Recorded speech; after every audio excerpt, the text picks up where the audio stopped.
Está no ar, abre aspas, o primeiro jornal multidigital do eixo SP-Rio. Abre aspas. Apoio Sicredi. Gente que coopera, cresce. Quarta-feira, 17 de junho, ao vivo pelos Facebooks da SP-Rio Mais e do Jornal Vale, está no ar o Abre Aspas, direto dos estúdios da SP-Rio Mais, no Jardim Aquários, em São José dos Campos, São Paulo. Os destaques desta edição. Após quebra de sigilo fiscal de apoiadores, Bolsonaro vê abuso e diz que tomará medidas legais para proteger Constituição. Vale do Paraíba bate recorde de casos de Covid-19 e ultrapassa 4.000 infectados. Região recebe 31 respiradores para ampliar leitos. São Sebastião anuncia a reabertura de restaurantes e hotéis. Universidade de Oxford descobre corticoide eficaz no combate ao coronavírus. Essas e muito mais notícias em instantes. Fique com a gente.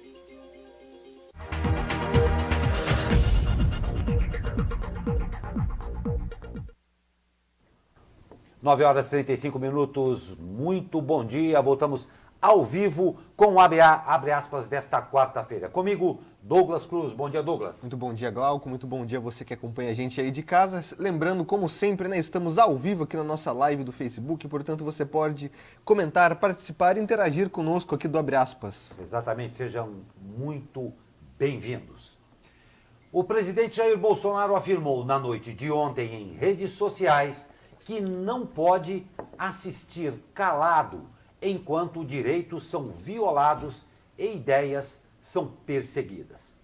A fala do presidente foi após a Polícia Federal realizar uma operação contra seus aliados, a pedido da Procuradoria-Geral da República e com autorização do ministro Alexandre de Moraes do Supremo Tribunal Federal. A ação da PF tem como objetivo instruir o inquérito que investiga a origem de recursos e a estrutura de financiamento de grupos suspeitos de praticar atos antidemocráticos. Moraes determinou a quebra de sigilo de 10 deputados e um senador, todos aliados do presidente. Após o avanço das investigações, Bolsonaro afirmou que tomará medidas legais para proteger a Constituição e a liberdade dos brasileiros.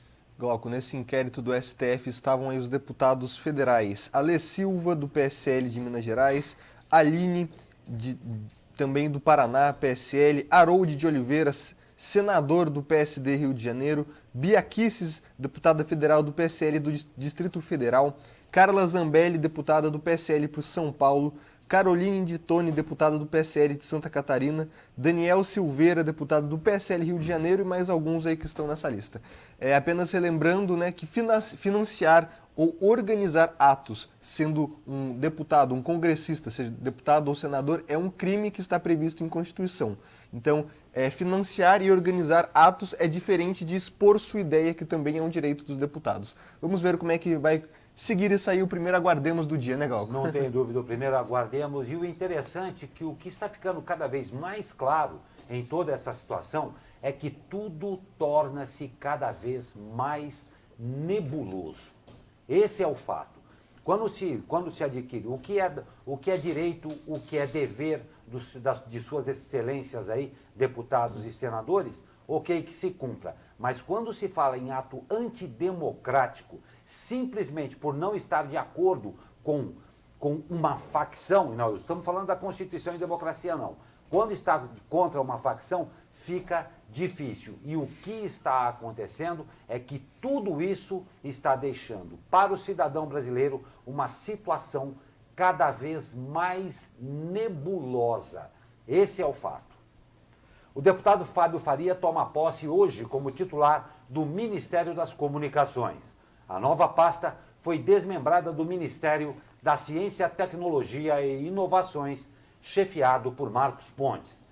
Faria foi nomeado por causa de seu bom trânsito entre os congressistas e de sua relação de confiança com o presidente Jair Bolsonaro. É integrante do chamado Centrão. O deputado é genro do proprietário do SBT, Silvio Santos, e vai comandar o ministério que tem atribuições na área de radiodifusão. Sobre o próprio Fábio Faria, o presidente Jair Bolsonaro disse que ele não é um técnico da área, mas que ele tem muito conhecimento, inclusive por ser aí genro do Silvio Santos, né, que todo mundo conhece, é o dono e criador do SBT. Enfim, vamos aguardar como será a divisão desse ministério, sendo que o ministério tem, dentre aí, suas principais agregações, funções, a nova tecnologia do 5G, que até então estava sob suporte do ministro da Ciência e Tecnologia, Marcos Pontes, e agora será aí encabeçada por Fábio Faria. Pois é, não é, Douglas? Com relação ao 5G, historicamente no planeta Brasil, isto vai virar uma novela. Eu lembro que as pessoas mais antigas ou jovens há mais tempo que nos acompanham aqui, há muitos anos atrás, lá para o começo da década de 70, teve um pampeiro desse no Brasil para ver qual seria o sistema de televisão a cores que finalmente a gloriosa pátria amada verde e amarela poderia assumir aí. Depois de muita discussão entre deputados que não entendiam absolutamente nada daquilo, decidiu-se pelo PAU-M. Decidido isso, em um ano verificou-se que era o pior e o mais antiquado sistema de televisão a cores do planeta, em que, para o momento, somente Brasil e Vietnã do Sul utilizavam esse sistema. Vocês podem lembrar depois, para quem tem um pouquinho mais de memória aí, que nós acabamos gastando um monte de dinheiro em um monte de decodificadores, para depois, um pouco mais evoluídos, podermos assistir as fitas de videocassete em cores. Então nós só esperamos, de verdade, que seja uma decisão técnica e não, como tudo no planeta Brasil, que acaba na mão de políticos que, em alguns casos, mal sabem fazer um O com um copo e vão ter que decidir aí com relação ao 5G. Esperamos que não parta para aí, né? Exatamente. Galera, vou ler alguns comentários aqui na nossa live do Abre Aspas de hoje. Valderi Teixeira mandando bom dia, assim como Eugênia Minicucci, Ivone Moraes, Li Costa, Zoroastro da Silva, que manda aqui bom dia a todos, é muito bom assistir e acompanhar o Abre Aspas diariamente. Muito obrigado pelas participações, continuem aqui conosco interagindo e conversando. Não tenham dúvida e aguardem pelo 5G com os dedos cruzados. E o Brasil registrou nas últimas 24 horas mais 1.282 mortes pela Covid-19, conforme a atualização divulgada nesta segunda-feira pelo Ministério da Saúde. Com isso, o país chegou a 45.241 óbitos em função da pandemia. O balanço contabiliza também 34.918 novos casos da doença. É o maior número já confirmado num intervalo tão curto de tempo.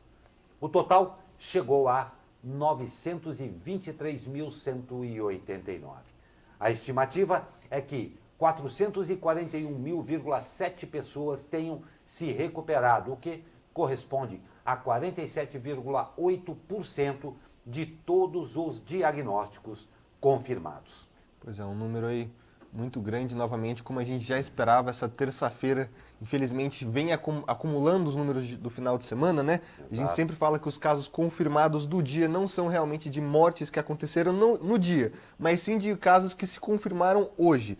E, Glauco, eu trago aqui um número também do Ministério da Saúde, o Brasil tem 441 mil recuperados, com a taxa de letalidade aí em cerca de 4,9%. Então, são números altos. Fala-se até que até o fim de semana o Brasil deve confirmar aí 1 milhão de casos de coronavírus, o que significa que essa doença realmente chegou muito forte aqui no nosso país. Não tem a menor dúvida, relembrando o primeiro do dia, isto ainda não acabou. Vamos todos tomar muito cuidado. E a região metropolitana do Vale do Paraíba bateu novo recorde no número de casos do novo coronavírus em 24 horas. Foram registrados 309. A região atingiu o número de 4.233 diagnósticos positivos da Covid-19, sendo que 1.905 foram registrados apenas neste mês de junho. Além disso, o Vale do Paraíba ainda tem outros 2.307 casos em investigação e 2.625 recuperados. O maior número de casos confirmados é em São José dos Campos, 1.728 positivos e 64 mortes. Em segundo, São Sebastião, com 445 e 8 mortes. Jacareí, 381 e 24 mortes. Taubaté, 292 casos e 8 mortes. E Caraguatatuba, 270 casos e 19 mortes.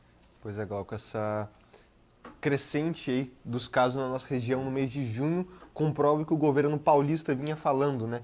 Que a tendência agora de crescimento é no interior do estado. Então temos que... Nossa região, em todas as regiões do interior do estado, tem que tomar cuidado, principalmente no que se trata a reabertura do comércio, né? A gente sabe que o comércio está voltando a funcionar, mas não significa que o coronavírus passou, né? Então, cuidados individuais, lavar as mãos, higienizar sempre aí os ambientes, enfim, tomar cuidado é sempre necessário. Não tem dúvida, né, Douglas? E principalmente uma coisa que fica muito evidente, todos nós estamos saindo um pouco mais, é claro, tomando cuidado, mas é impressionante o uso indevido da máscara. As pessoas adotaram que a máscara é de boca ou de queixo. Raramente você vê uma pessoa utilizando. E isso aí é um fator, principalmente com esse convívio que está aumentando aí mais, das pessoas saindo mais, é imprescindível. Reparem todos como é impressionante como as pessoas usam indevidamente a máscara, uma pena. E Glauco, vale ressaltar que a OMS demorou até para recomendar o uso de máscaras. Por quê? Porque o uso de máscaras incorretamente pode agravar a contaminação do coronavírus. Exatamente. Então é muito importante que as máscaras aí sejam trocadas diariamente no período de no máximo 4 horas, porque vamos supor que você vai até um ambiente contaminado. O vírus se aloja ali na máscara, você não está contaminado ainda. Se você tirar e reutilizar essa máscara após esse período, o vírus pode sim ainda estar ali presente e assim o seu potencial de contaminação ser muito maior. Portanto, vale a recomendação, né? Não tem a menor dúvida, estando fora de casa, use a máscara devidamente. Isso é muito importante, tanto para você como com respeito ao próximo. Isso é muito importante. E olha só, o ministro da Economia, Paulo Guedes, avalia que entre setembro e novembro o Brasil terá um ano novo muito bom pela frente. Para Guedes, a crise de saúde e econômica será superada e o país seguirá com as reformas. E afirmou que o Brasil vai surpreender. O ministro disse ainda que a crise na economia gerada pelo novo coronavírus é uma bomba biológica que gerou uma situação de emergência fiscal. Ele reforçou que a União não pode arcar com todas as perdas de receitas de estados e municípios aí devido à pandemia. Só tem uma coisa a dizer, palavras da salvação. Que Deus o ouça, né? Exatamente. A gente espera amplamente que essa recuperação econômica aí aconteça, né? Porque a gente sabe que essa pandemia do coronavírus tem entre as principais causas fechamento do comércio, diminuição da economia, enfim. Vamos esperar aí que o comércio volte com força aí em setembro, outubro e novembro, né? Não tenha dúvida, mas uma coisa aqui, relembrar ao digníssimo, a sua excelência, o ministro e a todos aqui, os nossos próximos, muito próximos também. Até setembro tem muito chão para chegar. E até lá, por incrível que pareça, tem gente que tem que comer, tem gente que tem que tomar remédio e tem gente que tem que sustentar filho. Então, a partir de setembro, ótimo, estamos todos torcendo e esperamos e vamos trabalhar para isso. Mas as ações imediatas são importantes. Lá em Brasília, as coisas acontecem por estatísticas e dentro do prazo deles. Aqui no planeta de verdade do Brasil, as coisas acontecem no tempo real. Será que eles estão lembrando disso? E a população inscrita no programa Bolsa Família começa a receber hoje a terceira parcela do auxílio emergencial. Os repasses de 600 a R$ 1.200 obedecem ao calendário habitual do programa, que segue até 30 de junho. Os primeiros a receber são os beneficiários com número de identificação social final 1. Em maio, 14,2 milhões de famílias receberam o benefício, no valor total de 15,2 bilhões de reais. O calendário de pagamento para os demais cidadãos com direito ao auxílio emergencial será divulgado em breve, segundo o ministro da Cidadania, Onyx Lorenzoni. Pois é, vamos ver como é que vai ficar a terceira parcela, que para algumas ainda é a primeira, né? A gente sabe que muitas pessoas, como a gente falou ontem, conseguiram o cadastro oficializado ontem e vão receber essa parcela na semana que vem, ou seja, muitas pessoas atrasadas. E Glauco, leu uma participação aqui, a Ana Souza mandou bom dia, colocou aqui, o prefeito está ao vivo mostrando a rotatória do gás, nosso prefeito de São José dos Campos aqui, Felício Ramute, que acabou de fazer uma transmissão aqui no Facebook, afirmando que a rotatória do gás aqui em São José dos Campos será entregue no dia 30 de julho. Notícia importante e esperada aí para aquela região da cidade que tem um trânsito muito intenso aí e essa obra pode desafogar o trânsito da cidade. Obrigado pelo lembrete aí, Ana. Pois é, muito obrigado pela participação de todos vocês, um prazer tê-los conosco. Nós vamos para um rápido comercial, mas na volta, olha, confira aí porque mais respiradores para as cidades do interior do estado. Essa e mais notícias logo após o comercial. Fique com a gente.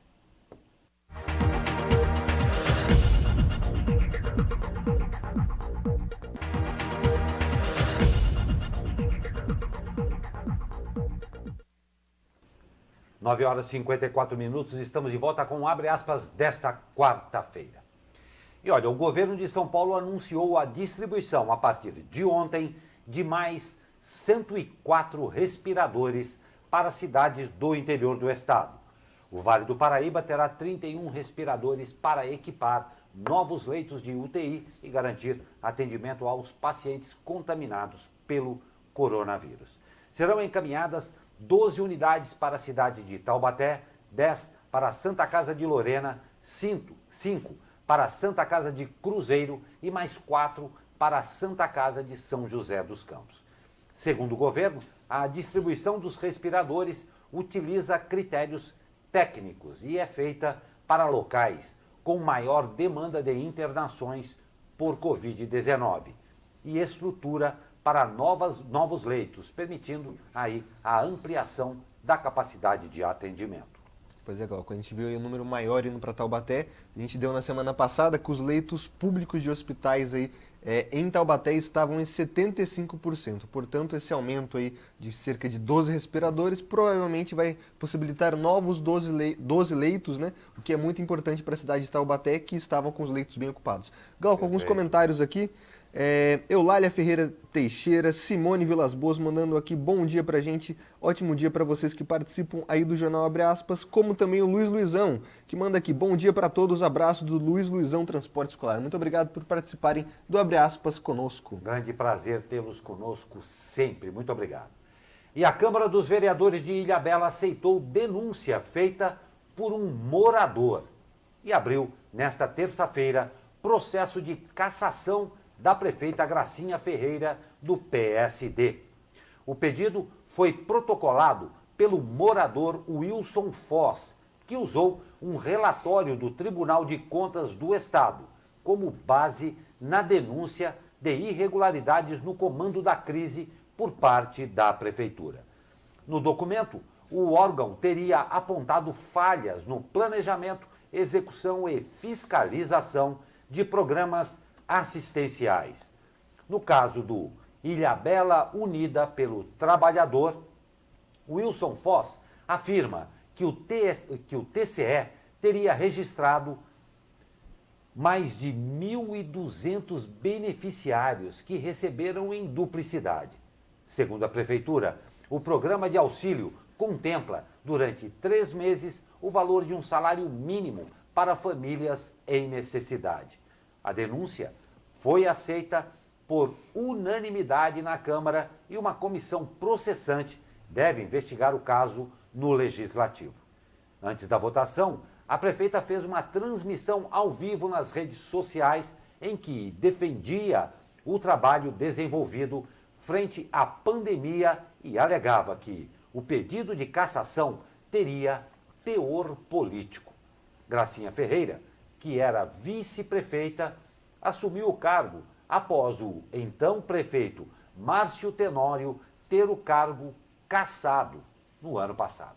Pois é, Glauco, a gente sabe que Ilhabela é uma cidade turística muito importante do nosso litoral, a gente sempre vem ressaltando as belezas da cidade, é uma cidade que recebe a maior parcela dos royalties do petróleo na nossa região e que, pelo visto, aí está acumulando cassações, né? O seu prefeito foi cassado ano passado, agora a sua vice-prefeita está com um processo de impeachment aberto e durante as suas falas ontem na Câmara dos Vereadores, a prefeita Gracinha disse que, abre aspas, né, não fiz nada de errado. O programa de ajuda visa atender as pessoas em dificuldade, não apenas as pessoas em situação de vulnerabilidade devido à pandemia. Enfim, vamos aguardar como é que vai ficar isso aí. Agora, como você disse, vai ser aberta uma investigação feita pelos vereadores do Legislativo. O fato é que Ilhabela tem mais um processo de impeachment aberto. Pois é, que muito chique o Ilhabela, né? Verdade mesmo. Mas é simples de provar, é simples de acabar com tudo isso. Prove. Todo mundo prova, fica tudo assim. Devo? Então, tá aqui a prova, não devo mais, fim. Agora, que independente de tudo isso aqui, Ilhabela tem uma conta muito grande com todos os cidadãos de Ilhabela, principalmente. Não estou falando do turista bacana que tem uma casa de luxo lá, não. Ilhabela deve muito à sua população.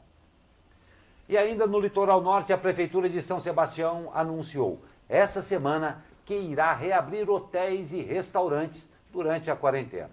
A informação foi apresentada pelo prefeito Felipe Augusto durante uma transmissão ao vivo nas redes sociais. Segundo o Comitê de Reabertura, a medida tem o objetivo de trazer fôlego aos comerciantes. No caso de restaurantes, a reabertura será autorizada desde que com a operação de 30% das mesas, com distanciamento de 2 metros entre elas. Só poderão ser disponibilizadas mesas com até 4 cadeiras de segunda a sexta-feira, das 11 às 15 horas. O serviço self-service não será permitido. A rede hoteleira poderá reabrir com 50% dos quartos e sem ações que estimulem o turismo. O aluguel, por meio de plataformas como o Airbnb, ainda não será permitido. Parece que temos um começo aí, né, Douglas? Exatamente. São Sebastião que vem dando bom exemplo aí desde o começo da pandemia, com as maiores taxas de isolamento social do estado, com as maiores taxas de testagem da população. A gente falou aqui que São Sebastião já tem quase 9 mil testes aplicados e vamos ver como é que vai ser essa reabertura do comércio, né? A gente espera que os bons exemplos continuem. Não tem a menor dúvida, está de parabéns São Sebastião aí, e realmente é o fruto de um trabalho bem feito. Então, claro, todos nós torcemos e muito para que dê tudo muito certo aí em São Sebastião. E olha, atenção usuário do transporte público de São José dos Campos. A Prefeitura recebe até hoje sugestões ou comentários sobre a futura concessão do transporte público prevista aí para entrar em operação no primeiro semestre do ano que vem. Os interessados em participar devem apresentar suas manifestações por meio da Central 156, por escrito na sede da Secretaria de Mobilidade Urbana ou através de um e-mail disponível lá no site da Prefeitura. A Prefeitura terá até 5 dias úteis para responder aos questionamentos por meio de documentos que estarão disponíveis também no site da Prefeitura. Atualmente, o transporte público de São José dos Campos é operado por 3 empresas, por meio do consórcio 123 ou 123, como queira. Os 3 lotes de concessão irão se encerrar em fevereiro de 2021.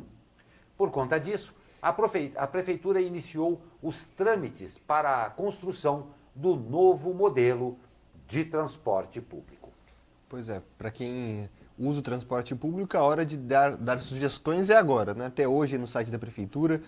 Dentre as novidades, né, dessa nova licitação do transporte estão aí a linha verde, né, o novo modal de transporte com veículo leve sobre pneus, o VLP, um tipo de ônibus-trem, né, enfim. Vamos aguardar aí. Para quem tem sugestões, como por exemplo, a linha do seu bairro está sempre cheia, você não gosta dos horários dos ônibus, ou você quer melhorias na linha de transporte dentro do ônibus, o momento é agora de fazer sugestões à Prefeitura, depois não adianta reclamar. Não tem dúvida, aí uma oportunidade muito interessante de você exercer a sua cidadania.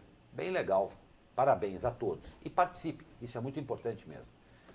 E olha só, 2 adolescentes de 13 e 14 anos foram apreendidos após roubarem 2 farmácias e cometerem estupro de funcionárias na madrugada de terça-feira em São José dos Campos. A ação teria contado com a ajuda de uma motorista de aplicativo de 31 anos, que foi presa. De acordo com a Polícia Civil, o primeiro crime ocorreu em uma farmácia na região central de Caçapava, de onde roubaram cerca de R$600. Depois foram até a outra farmácia, dessa vez no bairro Jardim São Dimas, já em São José dos Campos, onde, além do roubo, ainda abusaram sexualmente de 2 funcionárias antes de fugir. Após o crime, a Polícia Militar foi acionada e os adolescentes foram localizados no bairro Vila Tesouro. A motorista que teria participado do crime foi localizada durante a manhã. Segundo o delegado seccional de São José dos Campos, José Henrique de Paula Ramos, os 2 adolescentes estão na custódia da DIJU, que é a Delegacia de Polícia da Infância e Juventude, enquanto a mulher foi levada para a cadeia de Caçapava. Que absurdo, hein, Douglas? Um caso que chocou a cidade ontem, né? Nos grupos de WhatsApp, muitos compartilhamentos aí falando sobre esse caso, enfim. Um absurdo total, a gente pelo menos parabeniza o trabalho da polícia, que checou aí junto com a farmácia, as câmeras de segurança, foi atrás e esses 3 aí foram presos, né? No mínimo isso. Nosso Brasil precisa rever urgentemente, sem hipocrisias e com regras, todo esse nosso Código Penal. Nós não podemos esquecer. Tem saído pouco essas notícias, mas como o Douglas sempre fala aqui, o crime não parou não. As coisas continuam acontecendo, a polícia continua tendo muito trabalho, mas um crime de adolescentes aí, dentre tantas outras coisas, o Brasil precisa ter a coragem de começar a rever e tomar decisões para resolver. Vamos para um rápido intervalo e na volta temos o Tempo Esportes e mais notícias para você.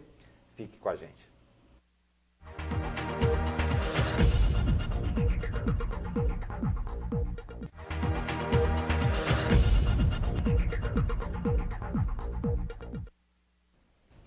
Dez horas 8 minutos, estamos de volta com o Abre Aspas desta quarta-feira, que aqui, dos altos da Cassiano Ricardo, vislumbramos algumas nuvens até um pouco carregadas, né, Douglas? Mas um solzinho, pelo visto, está saindo. Está saindo. Você teve uma boa vontade, até um solzinho está saindo. Mas vamos saber com ele, Caio Souza, meu amigo, como é que fica este tempo? Fala aí, meu amigo. Fala, Glauco Turzi, muito bom dia. Uma massa de ar seco vai começar a influenciar o tempo aqui na nossa região. O dia começa com um pouco de nebulosidade, mas a tendência é de que o céu fique aí parcialmente nublado, com a presença do sol, e não há mais previsão de chuva. As temperaturas hoje devem ficar um pouco maiores em comparação ao que vimos ontem. Máxima de 25 graus no Vale do Paraíba e no litoral, 24 em São Paulo e 18 na Serra da Mantiqueira. Vamos entrar num período agora de umidade relativa do ar baixa. Por isso, voltamos com aqueles avisos de lembrar de beber bastante água. Essas condições de estabilidade devem permanecer por aqui, pelo menos até o próximo domingo.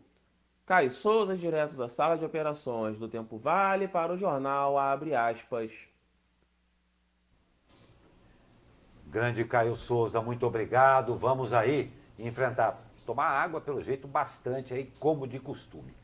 E vamos ao esporte. O governo do estado de São Paulo autorizou os times do Campeonato Paulista a retomarem seus treinamentos. Veja bem, a decisão foi comunicada à Federação Paulista de Futebol ontem.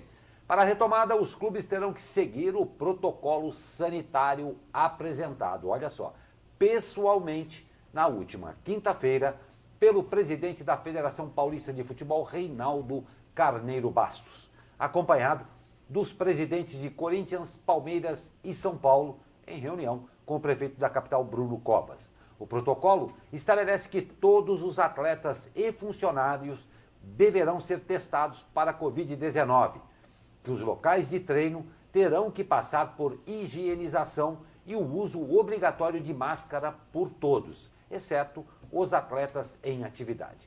Além disso, haverá um esforço de educação sobre as maneiras de prevenir o contágio. O texto também estabelece que os trabalhos devem ser retomados ao ar livre e que cada jogador deverá ter seu equipamento de hidratação próprio. É a água.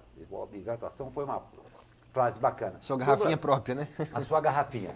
Eu confesso que não entendi muito bem uma frase aqui. Além disso, haverá um esforço de educação sobre as maneiras de prevenir o contágio. É porque ninguém sabe como é que previne o contágio até agora. Até agora. Então, tá bom, vamos lá. E Glauco, é interessante, a gente falou do estado de São Paulo, mas lá no Rio de Janeiro, a gente falou ontem, né, das brigas dos times do Rio de Janeiro. A Federação de Esportes lá do Rio de Janeiro confirmou que vai ter jogo independente de Fluminense e Botafogo não aceitarem aí. Então, Campeonato Carioca confirmadíssimo, Fluminense e Botafogo, ainda que se virem pelo jeito lá no Rio de Janeiro, né? Pois é. Gente, é só mais um problema. Não tem problema nenhum. E na Inglaterra, o futebol está de volta também. Após 3 meses de espera, a Premier League volta a ter jogos a partir de hoje. Nesta quarta-feira, 2 jogos remanescentes da 28ª rodada serão realizados. Às 14 horas, o Aston Villa recebe o Sheffield United. E às 16h15, o Manchester City recebe o Arsenal. Eu não entendo muito, mas parece que esse aqui é um clássico lá, né? O atual campeão mundial, o Liverpool, lidera o campeonato com 82 pontos, 25 à frente do vice Manchester City. Ainda faltam 8 rodadas para o fim do torneio. Mas esse daqui é um clássico lá mesmo, não é? Exatamente, um clássico ainda dos times aí que não estão bem, que anda bem é o Liverpool, né? É, né? 25 pontos, impressionante. Pois é, não entendo nada disso, mas deve ser bom. Falou Douglas Cruz. E para encerrar, tivemos o primeiro grito de campeão do ano. Olha só, hein? Após vencer o Werder Bremen por 1-0, o Bayern de Munique conquistou a Liga Alemã pela 30ª vez. Sendo essa, olha só, a 8ª seguida. Brincadeira não, hein? Nossos parabéns ao Bayern da belíssima Munique. A gente falou esses dias da Itália, né? Que a Juventus ganhou o campeonato italiano por 9 vezes consecutivas. Temos aí o Bayern de Munique na Alemanha também dominando o futebol, né? Pois é, parabéns mesmo. Enquanto isso, no mundo real, em São José dos Campos, a obra de conclusão da Arena de Esportes ficou 3,52 milhões de reais mais cara. O aditamento representa um acréscimo de 8,43% sobre o custo do serviço, que passou de 41,84 milhões para 45,37 milhões. Segundo o governo Felício Ramute, foram incluídos novos serviços, no caso no contrato aí, realizando uma adequação dos quantitativos para itens novos. Entre eles, execução de reforço pontual nas fundações e em alguns pilares de concreto armado, e adoção de luminárias de LED em vez das luminárias com lâmpada de vapor de sódio, ali no caso dentro da área de jogos e arquibancada. Além disso, o sistema de ar-condicionado foi revisto, adequando os equipamentos a serem implementados à realidade da utilização da edificação, de modo a permitir a utilização de forma individualizada nos ambientes, com maior economia de energia elétrica e menores gastos com manutenção. A gestão alegou que essas e outras mudanças realizadas visam tornar a arena de esportes mais moderna e segura para a população. Iniciada em maio de 2019, a conclusão da obra é prevista para dezembro desse ano. Será que agora vai, Douglas? Exatamente, a gente falou iniciada em maio, essa é a segunda obra, né? Porque na verdade essa arena foi iniciada há muito tempo atrás, ainda na gestão do atual deputado federal Eduardo Cury, foi paralisada na gestão do prefeito Carlinhos de Almeida e retomada agora com o Felício Ramute.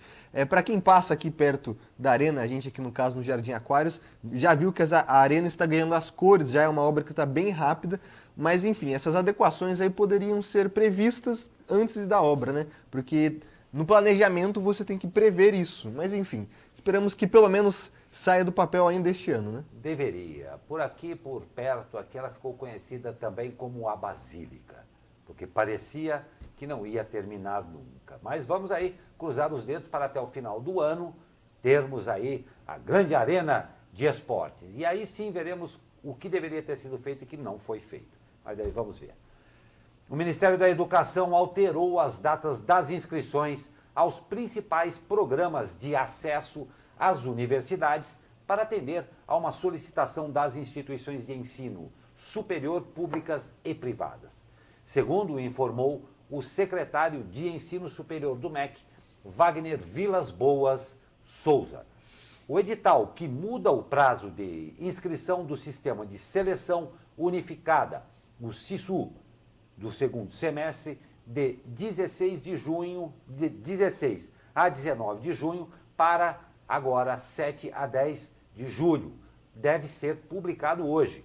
O programa Universidade para Todos, o ProUni, que teria as inscrições abertas de 23 a 26 de junho, passou para o dia 14 de julho. E o financiamento estudantil, o FIES, que teria inscrições efetuadas de 30 de junho a 3 de julho, passou para 21 a 24 de julho.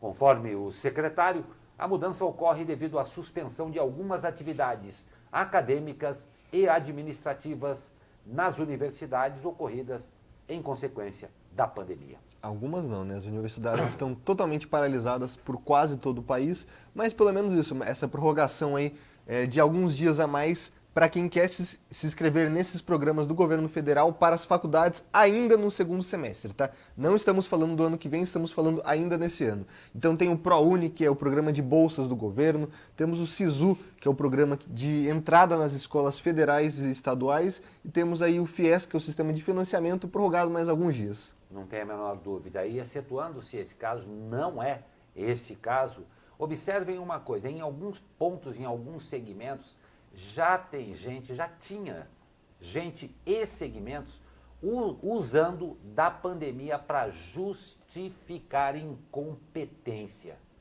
Isto é uma verdade. Vários segmentos. Então, fiquem atentos. A pandemia virou justificativa para tudo. E incompetência não dá para engolir, né? E Glauca, um comentário interessante que a Ana Souza fez aqui, falando sobre a arena, né? Ar-condicionado, tudo fechado, nunca vou lá. O mundo pós-pandemia, teremos mudanças com certeza, né? Essa obra que está prevista há muito tempo, com essa readequação agora em 2019, do ano passado.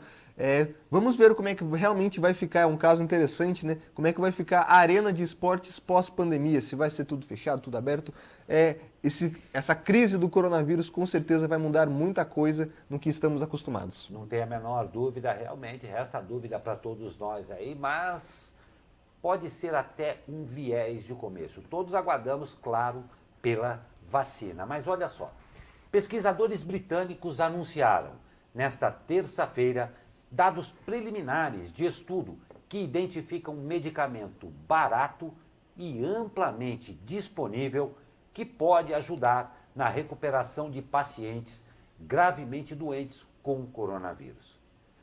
Trata-se de um tipo específico de corticoide comum. Os resultados completos serão tornados públicos brevemente, de acordo com os cientistas. O estudo foi feito com mais de 2.000 pacientes que receberam o medicamento e foram comparados a 4.300 que receberam os cuidados de praxe. Para os pacientes que estão em aparelhos respiradores, o risco de morte cai de 40% para 28%. Entre os que recebem oxigênio, a chance de morrer se reduziu de 25% para 20%. Para pacientes mais leves, não houve constatação de melhora. O estudo que identificou esse medicamento foi feito com outros remédios e, no início deste mês, mostrou que a hidroxicloroquina, o medicamento contra a malária, não apresenta benefícios contra o coronavírus. Por ser mais barato, o remédio, agora identificado, também pode ser de benefício em países pobres, que têm um grande número de pacientes com Covid-19.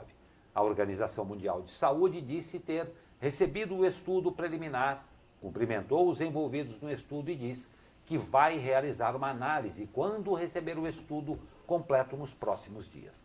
A expectativa é que seus protocolos sejam atualizados para incluir a indicação do medicamento. De parabéns à Universidade de Oxford e os pesquisadores, né, Douglas? Exatamente. Bom, Glauco, o nome desse remédio é a dexametasona, um nome bem complicadinho. É um remédio que é, como se diz, barato e o mais importante, né? O remédio, no entretanto, não mostrou benefícios em pacientes em casos iniciais, ou seja, ele não pode ser usado como prevenção ou em casos iniciais, apenas em casos mais avançados. Então não adianta você pesquisar o nome do remédio e ir lá comprar em farmácia para tentar se prevenir. Por quê, Glauco? Porque o remédio tem contraindicações e efeitos colaterais. Ele, por exemplo, pode piorar o quadro das pessoas como diabetes ou até causar osteoporose. Portanto, é um estudo muito promissor, a gente deixou essa notícia para o fim do jornal, né? Um estudo que, como você falou, diminui muito aí a letalidade dos casos graves, mas a gente sempre ressalta que o coronavírus ainda não tem cura. É sim um sinal de esperança ligado, né? Não tem a menor dúvida, não só lá na Inglaterra, como aqui no Brasil e, claro, em todo o mundo, pesquisadores muito sérios estão trabalhando nessa verdadeira, porque é mesmo, nesta verdadeira guerra travada contra esse vírus que assumiu essa proporção de pandemia e que tantos prejuízos causou, porém, veio também, esperamos todos, para ensinar e deixar lições muito sérias. Se e quando elas vão ser aprendidas, esta é uma outra história. Douglas Cruz, muito obrigado por mais uma participação. Eu que agradeço, vou finalizar aqui lendo os comentários do pessoal que acompanhou conosco no Abre Aspas, né, que às vezes não dá para ler o de todo mundo. O doutor Sebastião, nosso comentarista, que hoje estaria conosco na bancada, mas em razão da pandemia está remotamente aí, comentou aqui, deixa eu só pegar o comentário dele.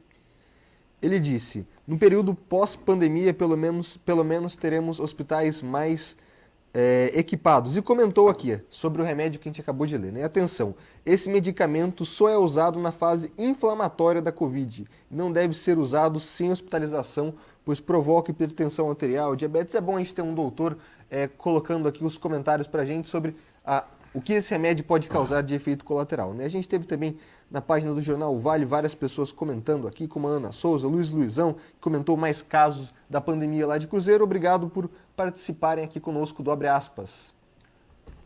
Muito obrigado pela sua participação, um privilégio, um prazer tê-los conosco todos os dias. Uma ótima quarta-feira para você e até amanhã com mais um Abre Aspas.